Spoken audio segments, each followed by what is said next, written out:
represents everything that all Americans want to stand for. He was a winner. He was a leader of men. An officer and a gentleman. Man of honor. Everything I ever wanted to be. Ultimate player, the ultimate person. God, country, flag wrapped into one. True American hero. Number 12 is the quarterback, Roger Staubach. He is Captain America. You're going to be a football player when you grow up. Today is the best day of your life. Believe it. He might be the finest quarterback produced in the last 10 years. He's someday like it. That's all I need. Fortunately for me, I didn't lose my life, didn't lose my job. Football convinced me that life is a team game. Rest of your life, nobody can ever tell you that you couldn't do it.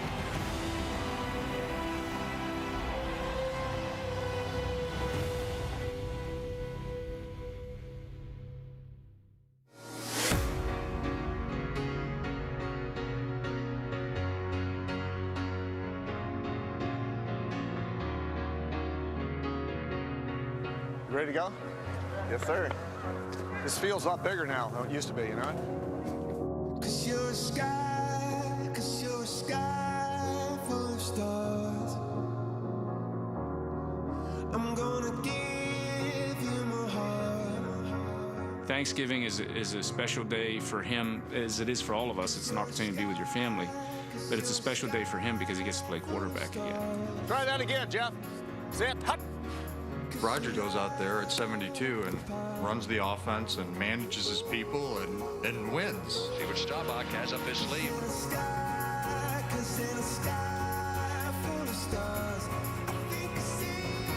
Roger Staubach has always been a star. The man whose very name evokes the heavens wore the star as the quarterback for the Dallas Cowboys in the 1970s. It's the most highly visible position in all of sports. It's like being the center fielder for the New York Yankees. Roger is the reason that it is that way. All of us quarterbacks who've come in since Roger, we've been playing catch-up, trying to live up to an image and to a position that he helped create. He's led a hero's life, a remarkable journey filled with twists and turns that almost didn't happen because of a simple eye test. We were taking our physicals for the Naval Academy. It's the dot test. It was the red over green, green over white. You know, I missed a few, and the guy that was doing the test wasn't paying that much of attention. And so he passed me. The only time I've ever passed a color test. I mean, if I hadn't passed the test, I don't think I would have got in the Naval Academy, and my life would have changed dramatically. Eventually, the colorblind kid from Cincinnati arrived in Annapolis. And in 1962, with President Kennedy watching, he delivered an eye-popping performance in the Army-Navy game. Phenomenon of the day is Roger Staubach. Just watch this game of hare and hounds. Staubach twists and turns, feints and fakes to avoid Army tacklers. He hadn't started until maybe halfway through the year. So this was really the first big national audience. He was just awesome that day. Just clearly put the team on its back. Roger Staubach puts on a great one-man show. Watch him go. Staubach's stardom gave Navy head coach Wayne Hardin and PR man Bud Tallman an idea for the following season to wage what many consider to be the first Heisman Trophy campaign. I knew after that game that we had something pretty special, and Wayne wanted to be sure that Roger got the attention that he deserved. And so I would collect quotes from the previous game, newspapers, opposing coaches, and I would circulate those quotes as one-page sheet called Everything's Coming Up Roger. Tallman's goal was to make the country aware of Staubach's greatness. Back in Annapolis, the young son of a Navy assistant coach already knew how special Staubach was. I did get to know him pretty well.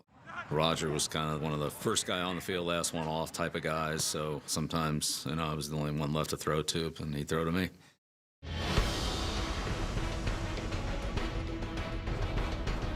Every time you saw him play, you think, well, man, he'll never be able to do that again. That was an amazing play. And then the next week, you see one and shake your head and say, oh, my God, that was even more spectacular than the one he made last week. I was a center on offense. Roger's back there going like this. You see the guy, you block your guy, then you see him coming over, you block this guy, and then he's doing this way, so you're blocking this guy. So it was fun to be a lineman for Roger Staubach. A couple of those scrambles that he made, if you freeze framed it, When 3 guys are right around him, you would just say, there's just no way he's going to get out of that. Roger the Dodger brings the crowd to its feet. Probably the best coaching job I ever did was not coaching. I found out the best plays we had were not in the playbook. On the football field, Staubach was a stallion that couldn't be caught. Off it, he was even harder to corral. Very rarely did I actually talk to the press. You know, I was uncomfortable with it all. I just wanted to get out there and play. We had a Heisman candidate that nobody could talk to. That was unbelievable. I mean, as you think back 50 years later, you say to yourself, how on earth did we pull that off? Somehow they did.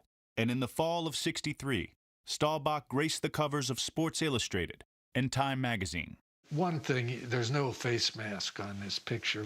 In those days, we wanted people to be able to see their face, so we never put the face mask on. But he says, I look like a wimp. He still is angry about me about 50 years later.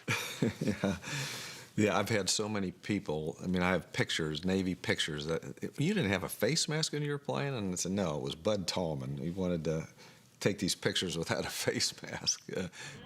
Staubach was no longer just a face in the crowd. But even as his fame grew, he proudly displayed an unwavering commitment to his teammates. We had this little signal of waving to each other, just kind of going like that. If you saw somebody far away and he couldn't hear you, just kind of go like... Oh, yeah, waving to the guys. And he told us he was going to do that on the Ed Sullivan Show. So I'm going to go like this. And... Navy quarterback star Roger Staubach from Cincinnati, Ohio, the greatest in Navy history, so let's have a wonderful ovation. Some people watching it might not have seen, but we were just all there going, he did it on national TV.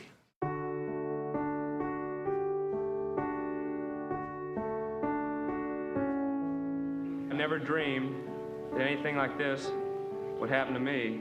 The team went out and did their best for me to get that trophy. I can remember to this day Roger saying, I wish I could cut this trophy up into 44 pieces and give a piece to each of you guys. And I just wish I could divide it up into 44 pieces and give each one of those pieces.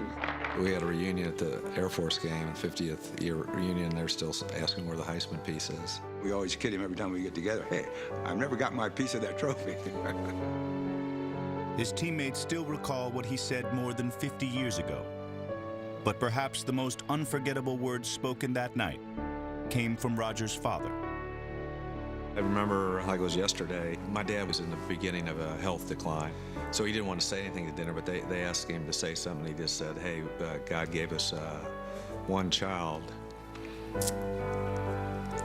And he gave us a good one. So that was, and he walked off. That was it. Clearly, Roger Staubach had passed his father's eye test with flying colors. Coming up. It's not a good feeling at all, you know. You work all week and you put all that armor on a Sunday afternoon, and when you come back, you don't have to take a shower. I'll tell you, man, that's frustrating.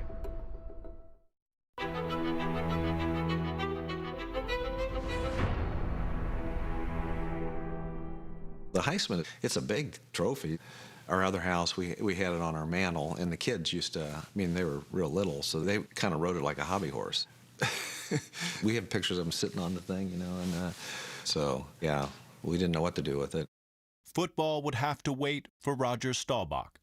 Though he was drafted by the Dallas Cowboys in 1964, the Navy graduate first had to fulfill 4 years of military service. It is Ensign Roger Staubach now, and he's quarterbacking a team of local workers at a Navy supply depot in Da Nang. Do you miss the old days? I miss football a great deal, yes I do. But I do enjoy the Navy, and I have a big job over here, and I'm going to do that, and that's the most important thing right now. Wherever he was, I used to have to send him boxes of footballs. I don't know how they could wear out so many, and I asked him, where are all these balls going? And he said, well, we had a bunch stored in this tent about 100 yards from where we were staying, and a mortar shell hit it and blew up all the balls. Instead of spending his military leave relaxing at home, Staubach dodged linemen at Cowboys training camp.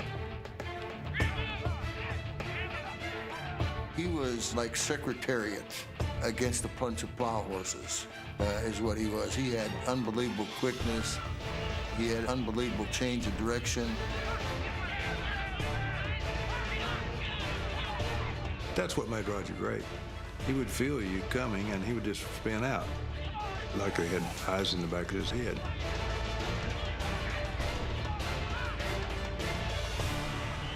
Taking that leave to go to that training camp was the best 2 weeks leave I ever took. That's when I really knew I could play football again. Just turned 27. I hope as a quarterback I can stay around longer. I might be in for a rude awakening. At Navy, the freewheeling Staubach was encouraged to improvise. In Dallas, there was a system under the total control of head coach Tom Landry. Tom was an engineer. He had such belief in the system that he had meticulously devised that he kind of resented the human players getting in the way of it and screwing it up. You better be ready, I tell you, when you go through there, because he's going to come. He was a tough guy and kind of no nonsense. I was afraid of him, really. Coach Landry was pretty cautious with quarterbacks, and he didn't like to throw them out without a couple of years' experience. I look over every once in a while, see that he's not getting too close. But the way I look at it, though, it's my job until he takes it away because I've been there before and he hasn't. The player that was involved was Craig Morton, and he was a first-round draft pick and a very talented player. He took us to a Super Bowl. They say the Cowboys cannot win the big one. Dallas should have been well ahead. I didn't have anything against Craig. Mine was an age issue. After we lost to Baltimore, I told Coach Landry that I'm 29 years old, and if I don't get a chance to play, I want to be traded. The next season, in 1971, Landry still hadn't made up his mind. The quarterbacks.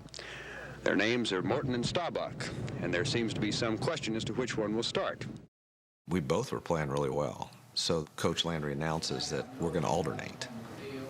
And we kind of looked at each other and said, man, Coach just had a stroke or something? What's going on here? We're going to go with this two-quarterback system, mainly because they're both executing very well. Craziest thing he ever did. Soldier Field in Chicago. I was alternating plays at tight end with Pettis Norman, and all of a sudden now the quarterbacks are alternating plays. We get to play, I run out the field, Craig's running off the field. It's like two ships passing the night. And then at the end of the game, Coach kept Craig in the final 2-minute period, and I thought I was toast. I thought my career with the Cowboys was over. Coach Landry, he called me at about 10:30. Said, Craig, can you come over? And I said, sure. He sat me down. He says, Craig, thanks for coming over. He says, I got a feeling. I said, okay. He says, I'm going to go with Roger. Thanks for coming over. And that was it. He had a feeling. The old school coach cast his lot with the unpredictable quarterback, the escape artist, Roger the Dodger. On third downs, I used to stand next to Coach Landry because I held for extra points and field goals. And Roger would drop back, and he'd start to run, and Coach Landry would go, no, Roger, no. And then he'd go, go, Roger.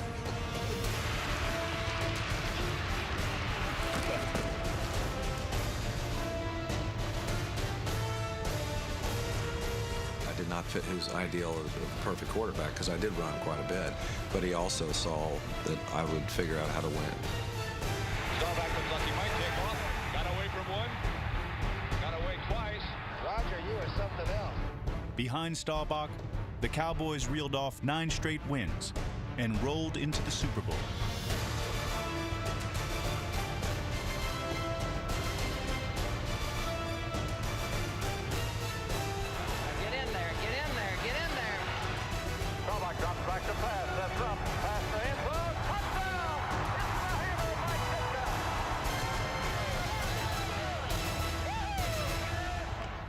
The man deemed to have been the most valuable player in today's game, Roger Staubach. And what a story that is. Staubach became the first player to win both the Heisman Trophy and Super Bowl MVP. Like he did with the Heisman, Staubach proved his decisions were not being shaped by football, but by family. After the Super Bowl for the MVP, instead of getting a Dodge Charger, I asked him for a station wagon. Old Staubach, he must be a lot of fun. Well, yeah, we had three kids, and it had two more, so I didn't need a Dodge Charger. What are you going to do tonight? Well, my wife and family and her family's here. We're just gonna, relax, talk about it, and go to a team function. And I'm just thankful we had a successful football season. Coming up. I could not believe I'm in the same locker room with Roger Staubach. I was in total awe of him. I just watching how he put on his socks, his jock, everything, man. Well, not his jock, sorry, Roger.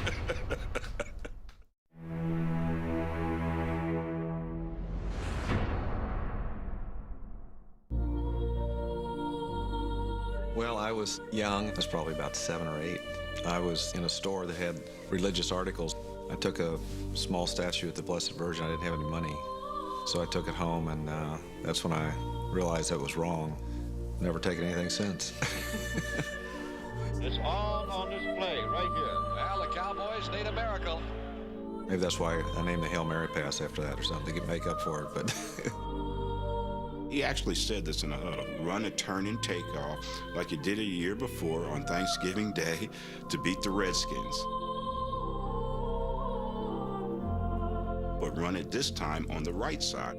Roger, he's going long. Down the near sideline for Drew Pearson. Pearson makes the catch at the 5. Touchdown! Would you believe it? Staubach hit Pearson on a 50-yard touchdown.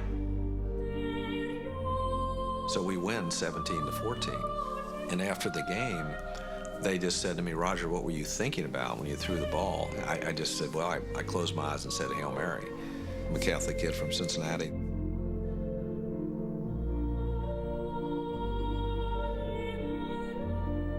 Blessed Virgin thinks a lot of me anyway. I got her on the map, and there's always a time in our life where we need a Hail Mary. Divine intervention is tough to beat. So were the Dallas Cowboys, with Roger Staubach at quarterback. I remember thinking, if Dad is in control, the Cowboys are going to win this game. I mean, and that's, I think, what the Dallas fans thought, but I believed it. It's an intangible. Yeah, you can't describe it because there's just something that he has, shooting a free throw. Like right now, if you asked us, it's your dad versus Kevin Durant in a free throw competition. For one shot, you have to make one. And if you don't, you lose $1 million. Dad. We might take Dad. He told me a story. He was when he was playing baseball, 7th, 8th grade. He was pitching, and it was a tight game. When you're the pitcher, that's pretty stressful up there. And he said he got in the car afterwards with his dad. Dad said he said to him, "Did you like that?" And he said, "I loved it." And his dad said, "I would not like that pressure." That drives him. It makes him perform to a higher level, and it's what made him so great. He is, by God, serious about competition. Roger told Bob Hayes one day that he said, "I'm going to beat you in a 20-yard dash." And in the men's 100-meter dash, Bob Hayes equals the meet record set in 1958. When Mr. Hayes gets going, the X-15 couldn't catch him. They ran 1, and Bob beat him, and they ran 2, and Bob beat him. They ran 5, and Bob beat him, and they ran 10, and Bob beat him, and after about the 30th one, he beat Bob, and that was the end. I remember one time we were having a little contest with a group of people were all around us, and he was going to shoot some free throws, and then I was going to shoot some free throws, and he started out, and he missed like 3 of the first 5, and then after he missed about the 4th one, which I thought we were counting, he said, okay, now I feel warm now. Why don't you take a few warm-ups, and then we'll get started. And then, of course, when we got started, he hit 9 out of 10. That's Roger. He's looking for an edge, but he's also doing everything he can not to get beat. In Roger's mind, he probably thinks he can still play today. I know he does. Back some memories, Roger? Yeah, I'll tell you what. I got my ankles taped. I am ready. Even today, 40 years removed from second Super Bowl loss to Pittsburgh, whenever I see Roger, he will immediately go to, I think we can, if we played him again one more time today, we can beat them. Now, why don't we just get up like a little touch football game, and let's go out and let's see if we can beat them one more time. It is sort of playful, but then again, he's serious as cancer. For Staubach, if you're going to play, you should find a way to win. Oh, man, that's a nice throw right there. That was never more evident than late in games when his team needed a score. Roger has a statement that he likes to be surrounded by teabags because they perform best when the water's the hottest. He's the kind of guy, when you got in the huddle, you wanted to follow him. I mean, it's that simple. If he would have said, run down the street to the light post and turn left or right, we would have done that. Roger brought out the hero in all of us. Got more out of the players he was playing with than anybody else. And that's another leadership quality, where you get guys to perform up and above where they're normally capable of performing. We felt he was bigger than life.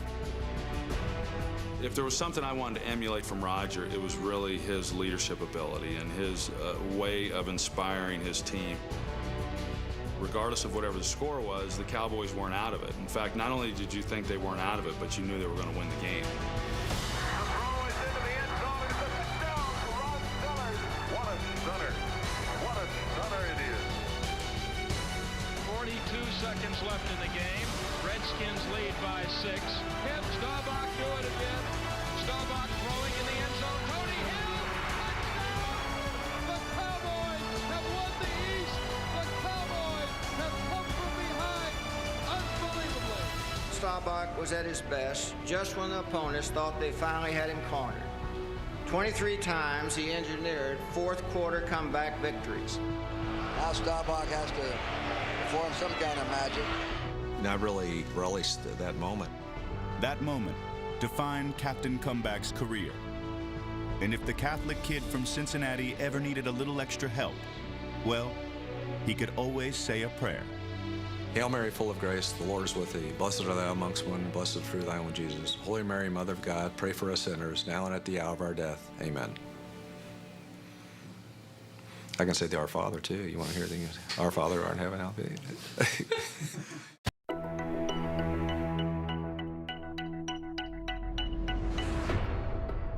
To Skip Orr, my favorite Navy receiver and best man, congratulations on a great real estate career. Your favorite QB and best man, Roger Staubach. An autograph from Roger Staubach. Whether you're his best friend or his biggest fan, it's something special. That's in my office at the State House. I had John Mara in to visit me 2 years ago, and he saw this. And he said, you keep this in your office? You're the governor of New Jersey, and it's in your office? And I said, I love Roger Staubach. I love the Cowboys. Sorry, Mr. Mara. I loved Roger Staubach. I wanted to talk like him and run like him. He was a hero in a way that you don't ever meet a hero or know a hero, or they're the guy that's on your wall. They're not real. And the first time I ever met him was the '92 championship game, and I went out to midfield for the coin toss, and there's Roger Staubach, the honorary captain. And I, to this day, wonder if Jimmy Johnson somehow knew that that would just throw me for a loop, which it did. I was like, you're my hero, and I got to go play, but you know, it's like, who talk later? It's just this awkward thing in the midfield. I actually went to one of their training camps back in, I don't know, probably 1976, 77. Got an autograph from him. He definitely was my idol. In the 1970s, it seemed like he was everyone's idol. Little kids would knock on our front door and ask for autographs when he was playing. I think the only 2 times it upset him was when somebody woke him up on a plane and asked him in communion line. Yeah, he thought that was inappropriate. Actually, to get an autograph, all you had to do was write him. Roz Cole was his assistant back then. She helped him with the thousands of autograph requests and other pleas for help. It was so important for him to answer all of the mail. He was somebody that people looked at that not only may be able to save whatever circumstance they were in by sending money or giving advice, but got some that thought he could save the country, save the world. The most important Christmas present you can give this year may be your contribution to the Salvation Army. He did his best to help mankind. There are a lot of great moments in life, and you can share them by supporting your local United Way. And the man who wore a star on his helmet I'm going to try to complete a 1,500-mile pass to Drew Pearson in New York. became a star on Madison Avenue. Hut, hut, hut. How do you spell relief? I spell relief R-O-L-A-I-D-S. For millions of Americans, Rolaids spells 100% relief. How do you spell relief? Rolaids was kind of like, I'm not sure. That was the problem. You'd be walking through an airport. Hey, Roger, how do you spell relief? And it's like, oh, boy. If the Rolaids commercial annoyed the Staubach children, a 1975 interview with Phyllis George made them a little uncomfortable. You interviewed Joe Namath. Everyone in the world compares me to Joe Namath, as far as you know, the idea of off the field, he's single, bachelor swinging, I'm married and family, and, you know, he's having all the fun. And, you know, I enjoy sex as much as Joe Namath. Only I do it with one girl, you know? But it's still fun. That wasn't necessary. It's so embarrassing, and we're in our 40s. Yeah. I was a teenager. That couldn't be more embarrassing. It's like, la, la, la, la, like your Your parents. parents shouldn't talk like that. No, he hates it, but yeah. Oh, but, he you know, doesn't really hate he it. I don't. Well, I was kind of shocked that, you know, he just said it right out there. Everybody was trying to make him seem like this really square person that, you know, didn't have any fun. And he's like, you know, that's not me. I have fun. I just have fun with one person, my wife. Fortunately, it was the truth. No one's got me on that. That's for sure. And they never will. Of course, you know, we've had our 5th child since then, and I think it was that night, as a matter of fact, when it started, Amy was born 9 months from that interview. Is that right? Yeah. So it's a true statement then. The perception was that Staubach was squeaky clean. In most films, this is the point where the skeletons come out of the closet. I guess it's the challenge of people to put documentaries together to try and find somebody to say a bad word about him, but I wish you all the best in that regard. Nobody's going to find anything wrong with him because he does everything right. Staubach has no skeletons, but in reality, Captain America could be both tender and tough, a lover and a fighter. You think about, like, who would you want at your back in an alley if you were ever in a tough fight? You know, I used to think I wanted Randy White, but after seeing Roger for a while, I wouldn't mind having Roger Staubach at my back, too. I mean, he's a little white guy, but I believe he'd fight anybody. In 1976, Roger Staubach did get in a fight with, of all people, his backup quarterback, Clint Longley. I witnessed it all. If I had a camera there, I would have sold it to 60 Minutes or something, because it was some weird stuff. Clint was my backup quarterback, and, you know, we got along great. But in '76, we got Danny White came to the team. Clint was starting to feel the pressure of Danny and Roger. You know, he knew he couldn't beat out Roger, but he started feeling the pressure of Danny pushing for that second spot. They get into an argument over an out route or something that was thrown, and Roger said something to him about it, and Clint said something to him back. And the next thing you know, Clint's feet are in the air, and Roger's got him pinned down. Quarterbacks don't do this, right? Using that Navy stuff on him, man, that military infantry stuff on him, man, and we never knew Roger had that in him. This guy's been to Vietnam. You know, you've been to Abilene. So next day we get ready for practice. We're in the locker room getting dressed. And Roger's pulling his shoulder pads on over his head. And Clint jumped off that seat and just cold-cocked Roger. Sucker punched him. And Roger hit his head on that scale, and phew, blood went gushing everywhere. And turned around like a coward and ran out the door. He was packed, ready to go. I mean, it was premeditated. Before Roger could get to the dorm, Clint was in his car riding down the street that headed out of Thousand Oaks, and that's actually the last time I saw Clint Longley. The Longley incident left Staubach with some stitches. When we return, an opponent who also wanted a piece of Captain America. Whatever it was, I don't regret any of it.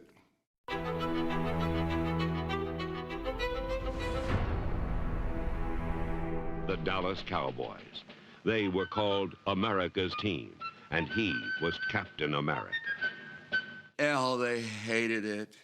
White uniforms and Coach Landry with his hat and his suit. Roger with his perfect hair and a Heisman Trophy, scrambling around and winning games. They hated us. We want Dallas! Dallas! We hate you! Dallas! Nowhere was there greater disdain for America's team and America's quarterback than in the nation's capital. Listen, they're a bunch of damn front runners, and let's come back at them. That's all they get for the rest of the afternoon. George Allen, he hated the Cowboys. The bastards can't take them. The bastards can't take them. He'd tell us, I hate those sons of guns. Those Dallas Cowboys, America's team. I can hear him right now. Roger Staubach and company. Roger Staubach, Tom Landry, Tex Ram. Washington is a very tough rivalry, and in fact, I don't know of any Washington player that likes me at all, and there's a couple that really go after me. Dyron Talbert's job was to get under Roger's skin. Roger was unflappable. military background, buttoned up. I'm impervious to everything unless it was Dyron Talbert. Well, you know, just crazy little stuff. I probably said some things. He would challenge his manhood. He would challenge his family. Never say anything about his mother or anything like that. I think it kind of got to Roger a little bit. The only way to really get to Staubach was to beat him, which the Redskins did in the 1972 NFC Championship. Their mistake was crowing about it afterwards. All through the year, Craig Martin had been the starting quarterback. They moved Staubach, who'd been hurt, into the starting lineup for that game, and we beat him up pretty bad.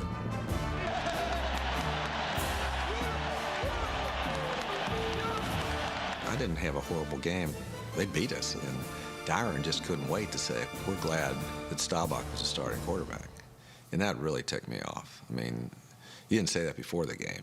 So the rest of my career, you will not see a loss that was critical against the Redskins. If you want to check that out, by the way. The Cowboys finished ahead of the Redskins every year but one, the rest of the decade. And seemingly, Dyron Talbert never got to Staubach again. You couldn't hardly sack him because he's going to throw the ball or run around. He was the best quarterback that we ever played, without a doubt. Roger going deep for Drew down the sideline. 20, 25, to the 10, to the 5. Touchdown, Dallas Cowboys. Few opponents got the better of Roger Staubach, but at times he felt limited by his own head coach, who controlled every facet of the team.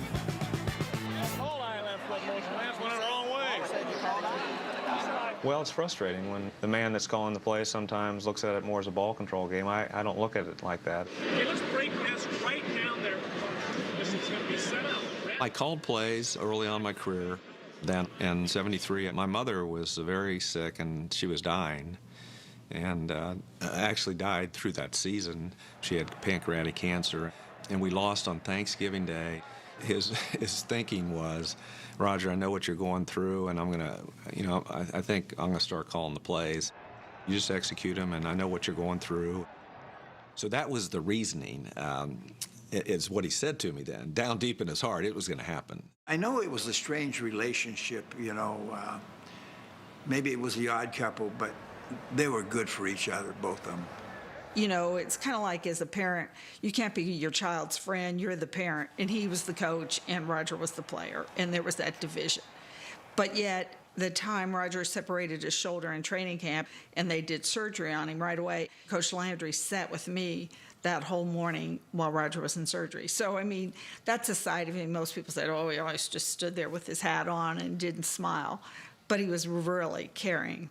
The other team, Terry Bradshaw gets to call his own plays, and here you are, a veteran quarterback, and you don't. Doesn't that bother you? I would rather call the plays, and I'm like you, but that's not our system, and we got a great coach, and we've been successful with it, so you can't argue with success. And let me ask you. Maybe if Grant was calling the plays, you guys might be in the Super Bowl. Let's go. Let's play together all day long. Let's go. I could audible, and I did change people on routes, and he put up with that. In the Super Bowl against Denver, I had Butch Johnson go on a post route instead of an in route. We knew the safety used to hover in the middle there and not get back deep, so I just took a chance. I said, Butch, run a post, and sure enough, I dropped back, and Butch was open.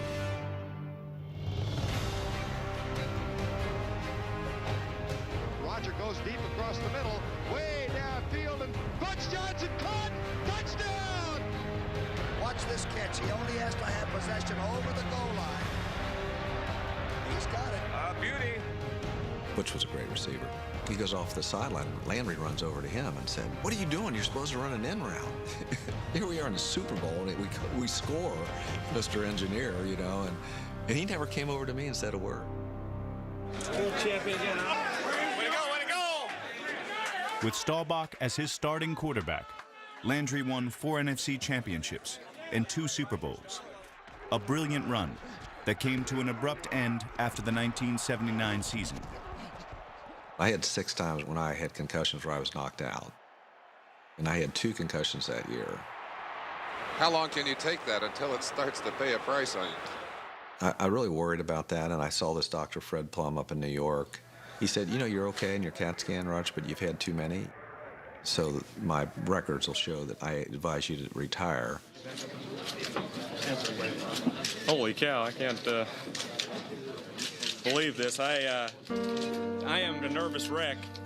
I didn't want him to retire. You know, he's my quarterback. You know, he'd probably still be playing if Coach Landry let him call his plays, you know.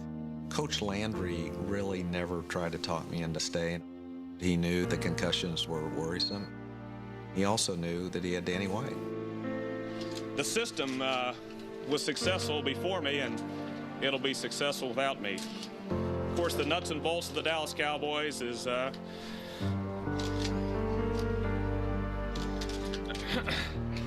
man that wears a funny hat on the sidelines.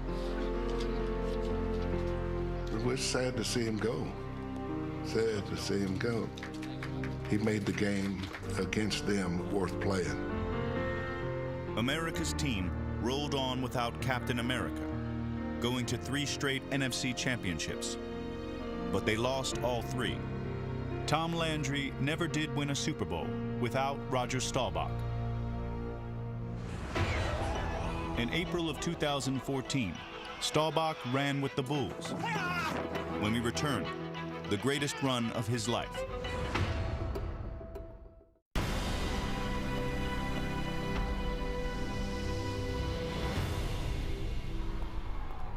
In 2013, Jennifer Staubach Gates ran for Dallas City Council. She's a Staubach, so she won. Many assumed that after her father's playing days were over, he'd venture into politics. If I needed a job, I might have got into politics. But before he retired from the NFL, Staubach began a career in real estate, and he eventually started his own company. Heart and soul of what we're doing basically is the service side. His first client said to Roger, I love you as a quarterback, I respect you as a person, but Roger, this is business. And Roger says, I understand that, and I'll tell you what. If, after we do the work, and you're not satisfied, you don't have to pay me. Now, if you want to give me a bonus because I'm going to do better than you anticipate, that's your call. Roger's been blessed, but it's not by accident Roger's had success. He worked his tail off. You got to study and you got to learn. You got to know it better than everybody else. And he did as a player, and he did when he got off the field in the business world. we need to do it, so I'll get it done. He's an icon in the commercial real estate industry the same way he was an icon in the National Football League. We grew from one office in Dallas to 30-plus offices around the U.S., Mexico, Canada by the time we sold the company in 2007. Staubach sold his company to Jones Lang LaSalle for more than $600 million. Today, he serves as executive chairman at JLL. But there are still some who wish he'd trade his corner office for the Oval Office. Oh, yeah. I'd vote for him. I would help him. I don't know how much money I would give him. I think he would have been elected for any post he ran for. I'm surprised he didn't, and I think our country's lesser for the fact that he didn't. He could have been president of the United States. Were Roger to be in politics, he's such a black and white guy, and you need to make so many compromises that I think he would just eventually feel total frustration with the process. Staubach never made that run into politics, but in a football life defined by amazing runs, one was unquestionably the most important. The touchdown run he made against Assumption in the 8th grade. I was running a kickoff back against Assumption, and she was a cheerleader run down the sideline. So I'm going to marry that girl. So. I did, actually. So. The football star and the cheerleader became king and queen of the prom. And 5 decades ago, they married. Sometimes he'll get like, well, were you really nervous the day we got married? I said, no, this is what I wanted. I knew that's what I wanted for my life. I know I would get married again. To her. They love each other. They love being around each other. I think it's the greatest gift they gave the 5 of us. I mean, we spent a lot of time talking about football, and that's a big part of our life, but that's not our life, you know? Our life is them. And I I think it's such a wonderful example as we go through our marriages, you know? You don't quit, and you're committed, and you love your children unconditionally. Staubach's gifts and his unconditional love were not limited to his family. He just really believes that people are innately good. With this little help, maybe, then everything's going to be better for them. And if he can do that, then he's going to do it. James, who in Scripture, he wasn't a coach or anything, he was a Scripture person, said you show your faith through your works, and I've tried to adhere to that. And he does it without any fanfare. That's why I don't know how many guys have come to him, because he never brags about it. You know, Roger offered me an opportunity to come work in his company. You know, and I said, well, Raj, you know, I think that's a great gesture. I appreciate that, but I want to start my own business. I want to do my own thing. And guess who was the first person to invest in that business? Didn't even know what it was. He was there for me after my husband died. We started PPA Marketing. He helped me start that. I had a 10-year-old and a 4-year-old at the time. He wanted to make sure I had something to help raise them, get them through college and all of the rest. I was coaching at the University of Oregon, and I lost my 18-year-old son. He died in his sleep. We never found out why he died. I was brain dead, completely brain dead. And Roger called me when he found that I was going to move back to Dallas, and he said, you got an office, and he gave me a salary, and he said, you don't even have to come in, you know, and he saved my life. He saved my life. Yeah, my darkest hour was in a drug rehab, 1983. No money, addicted to crack, contemplating suicide. And I called him. He said, you know, the drugs screwed you up, Thomas. He said, but you're a good guy. You've always been a good guy. And I didn't know that I was a good guy at that moment. I've been sober 30 years, and I give a lot of that credit to Roger Staubach. I love Roger. He's a friend of mine.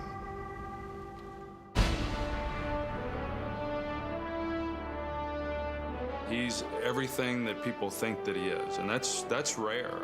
Roger's held to such a lofty standard that it would be hard for anyone to be able to live up to that, but, you know, he does. If you were to pick the prototype great American citizen, I would say that's Roger Staubach. I think that Roger Staubach should have the Presidential Medal of Freedom. I mean, this is a guy you can go to war with. This is a guy you can win with, who is moral, practices his faith religiously. This is some special person. He's the finest person I've ever known in my life.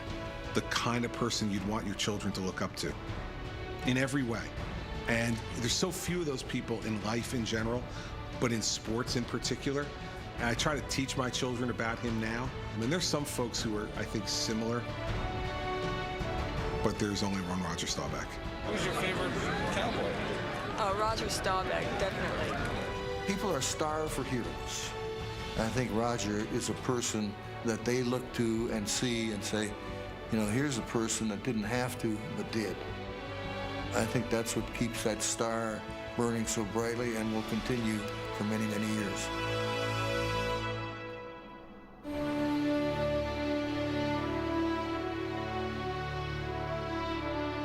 Roger Staubach has worn the star and played the part of one without seeking the fame that comes with it for more than 50 years. Staubach hit Pearson. Would you believe it? But perhaps he shines brightest when he's surrounded by the points of light he loves the most.